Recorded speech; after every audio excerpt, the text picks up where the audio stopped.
It's time for English on the Go, which means you're going to take a look at a clip sent to us from a native speaker who could be anywhere in the world. Today we have our American friend, Catherine. 네, 오늘은 미국 분이죠. 캐서린 씨와 같이 이야기를 나눠보겠습니다. 캐서린 씨는 gloss over에 대한 어떤 경험이 있는지 이야기를 들어볼까요? Sounds great. Catherine 씨, 나와주세요. I have come to realize that I am a very detailed-oriented person at work. And something that I really get annoyed by, and it upsets me so much, is if my coworkers gloss over important details or information. So, like when things are due, or how many things they need from me to have in on time. And also just if they make a mistake and they gloss over it, like they don't make it a big deal, they don't really acknowledge that they made a mistake in their work. Oh, it upsets me so much. I hate when people gloss over things. 자, 그럼 한 줄 한 줄 공부 시작해볼까요? Sounds great. Let's start with the first line. I have come to realize that I am a very detailed-oriented person at work. I have come to realize that I am a very detail-oriented person at work. I have come to realize. I have come, 저는 왔습니다. Yes. 라고 그냥 그렇게 번역을 하면 좀 이상한 말이 되고요. Yes. 이제 뭐뭐 하게 되었다라는 뜻으로 많이 씁니다. I have come to like this show. Oh, I was just about to 네. say that. 네, 이 프로가 좋아졌다. I have come to really enjoy being alone. 아하, 혼자 있는 것을 정말 좋아하게 되었다. I have come to가 이제 뭐뭐 하기 위해서 왔다라는 말도 될 수 있지만 문맥에 따라서 뭐뭐 하게 되었다. 그러니까 전에는 이 상태가 아니었는데 다른 상태에 있다가 이쪽으로 온 거예요. You have come over to this side. Yeah, I was just going to say that. It's like you were in one spot and then you've come to another spot. 네. So you like something else or you do something else. 그렇죠. Right? 싫어하는 상태에서 좋아하는 상태로 왔다. 그래서 I have come to realize라는 것을 말했으니까 뭐뭐를 깨닫게 되었다는 뜻이고요. 그 다음에 나오는 표현이 재밌어요. 그 꼼꼼한 세부적인 것에 집중하는. Detail oriented. Detail oriented. 그래서 제가 일을 할 때 detail oriented person이라는 것을 알게 되었습니다라고 이야기를 하고 있는 상황입니다. detail oriented라고 했는데요. 사실 detail oriented를 꼼꼼한 세부적인 것에 신경 쓰는 또는 집중하는이라고 외우셔도 되지만 그렇게만 하면 나중에 응용이 안 돼서 디테일을 빼고 한번 생각을 해보죠. 선생님, oriented를 쓸 수 있는 말들이 많이 있죠. Yeah, there's a lot of ways and a lot of things you can say with oriented. And it just kind of means that you're focusing on one thing. Like this is your place. If you orient yourself, you're kind of putting yourself in a certain position or place. 맞아요. 사실 orient라는 말 자체가 방향을 나타내는 거거든요. Orient yourself라고 방금 말씀하셨는데 방향을 몸을 어디로 틀다라는 말이에요. Yeah. 그래서 그 요즘에 여러분 스마트폰이나 그 태블릿 기기 같은 걸 보면 그 기계를 가로로 들고 있느냐 세로로 들고 있느냐를 이거를 방향이라고 해서 direction이라고 하지 않아요. Right. So in this case, it wouldn't be a direction. It would be an orientation. Orientation. Because you're not, going a certain spot, but 네. you're just putting it in a certain position. 그렇죠. 그래서 한번 구분을 해볼게요. direction이라고 하는 그 방향은 스마트폰을 북쪽으로 아니면 3시 방향으로 4시 방향으로 이게 이제 direction이고요. 옆으로. 이렇게는 orientation입니다. Yes, orientation. 그래서 그게 이제 이것도 방향이라고 우리말로는 번역이 되는 거죠. 자, 그럼 다시 oriented로 돌아와서 detail oriented라는 말은 내가 신경 쓰는 방향이 어디냐? 디테일이다. Yes. So it means you're always focused in looking at details. 네. Right? Details are important. 맞아요. 그리고 예를 들어 goal oriented 하면은 목표 지향적인. Yes, it means you're always focused on your goals. You have to always be going for a goal. 네, 이렇게 다양하게 응용될 수 있으니까 oriented 자체를 이해해 주시고요. 참고로 캐서린 씨는 여기에서 물론 detail oriented를 의미하신 건데 워낙 그 detailed라는 말이 또 많이 쓰이다 보니까 실수로 detailed oriented처럼 발음이 됐어요. Yes, so it did sound as if she said detailed oriented. We do say detailed a lot, so I think she made a little mistake. So when we look at it again after, make sure you listen for that. 네, 그렇게 살짝 들리지만 원래 표현은 detail oriented가 맞습니다. 그래서 일을 하면서, 일을 할 때 또는 일을 하면서 둘 다 괜찮을 것 같아요. 자기가 꼼꼼하다는 걸 깨닫게 됐습니다. Let's move on to the second sentence. And something that I really get annoyed by, and it upsets me so much. And something that I really get annoyed by, and it upsets me so much. 네, 문장이 아직 완성이 되지 않은 상태고요. Yes. And something that I really get annoyed by. Get annoyed by something. 이게 이제 앞으로 왔고요. 그래서 제가 짜증이 나게 되는 것, 즉 저를 정말 짜증나게 하는 것은 이라고 말을 이어가려다가 and it upsets me so much. 지금 생각만 해도 다시 화가 나는 것 같아요. Yes, it's like she's getting angry just thinking about it. Yeah, just talking about it. Yeah. 그래서 정말 화나게 하는 것은 하고 넘어가는데 annoy하고 upset 같은 경우에는 비슷한 뜻으로 많이 겹쳐서 쓸 수 있는데 annoy가 조금 더 화가 날 수도 있고요. Yeah, so when you're annoyed, it's like you're a little bit more angry. It's like, oh, stop it. But when you're upset, it just means that you're just a little bit, you could be sad or a little angry, right? You're not your normal self. 네. 방금 말씀드릴 때는 사실은 정도 차이인 것처럼 말씀드렸지만 정도 차이라고 볼 때도 있고 아니면 좀 그 분야나 적용 범위가 다른 것 같아요. 만약 예를 들어서 방 안에 곤충이 한 마리가 들어왔는데 막 돌아다녀요. Okay. There's an insect. There's a bug in the room. 근데 그게 계속 들리면은 you can be annoyed.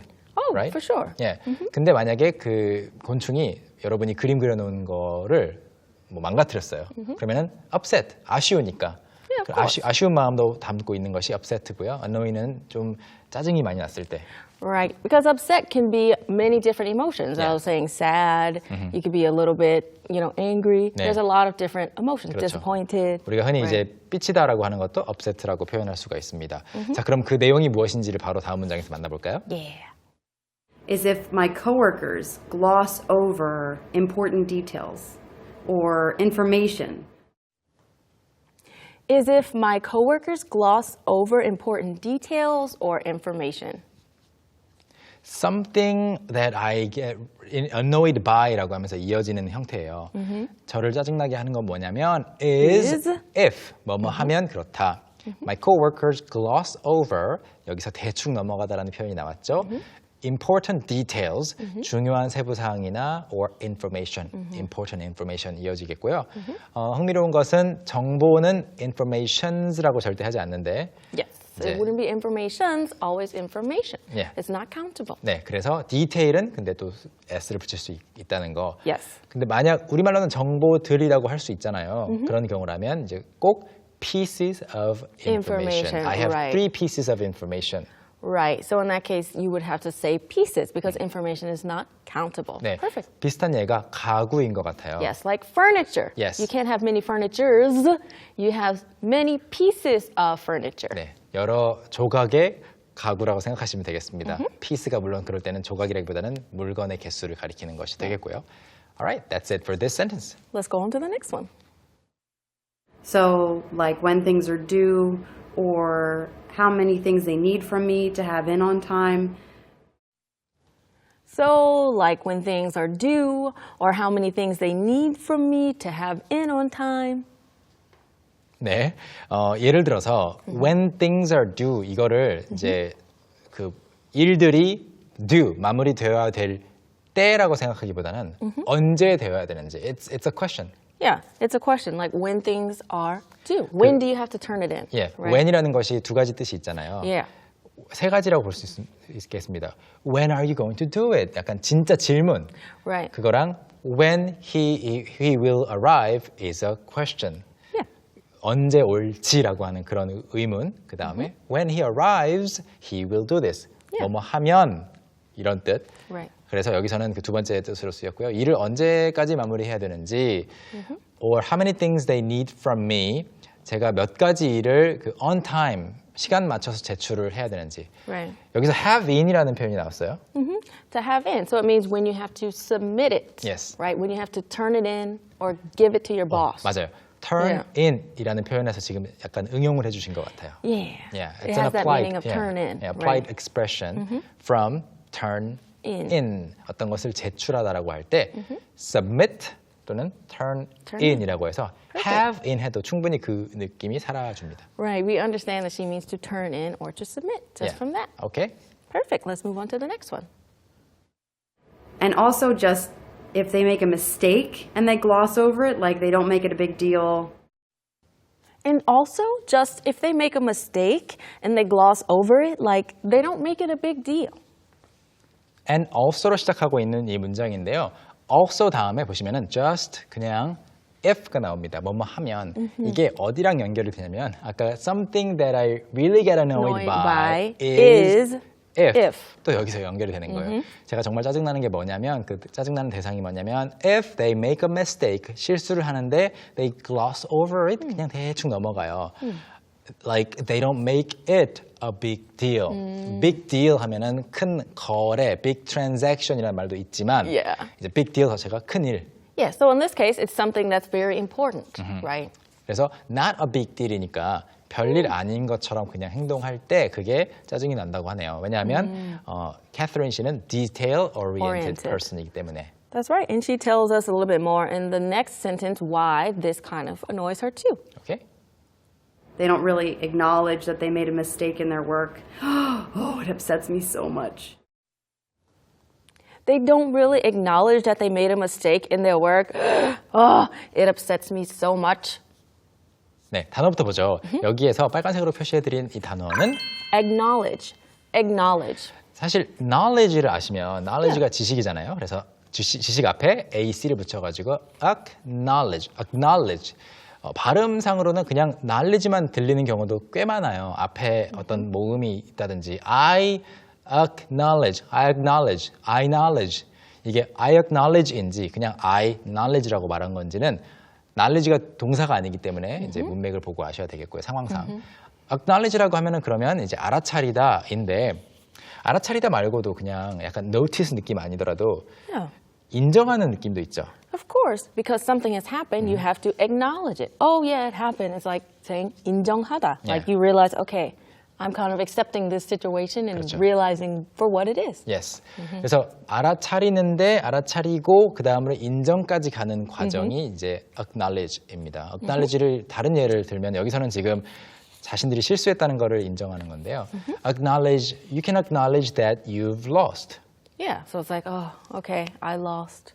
I will acknowledge that I lost. 그렇죠. Right? You're 내가- saying it. You yeah. know it, but you're accepting it. 어떤 대회에 나갔거나 아니면 대결을 했는데 내가 졌다는 것을 알고 인정할 때 부인하지 않고 Yeah. you're not denying it. No, you're not denying it. You're kind of owning up to it and Yeah. saying, you know, and you have accepted it. 그리고 acknowledge 뒤에 다양한 것들 뭐 단점, 결점들, shortcomings, you know, things like that, drawbacks. Yeah, and you can acknowledge someone. Acknowledge someone's presence. I realize that you're here, so I'm going to say hello. 그렇죠. Yeah.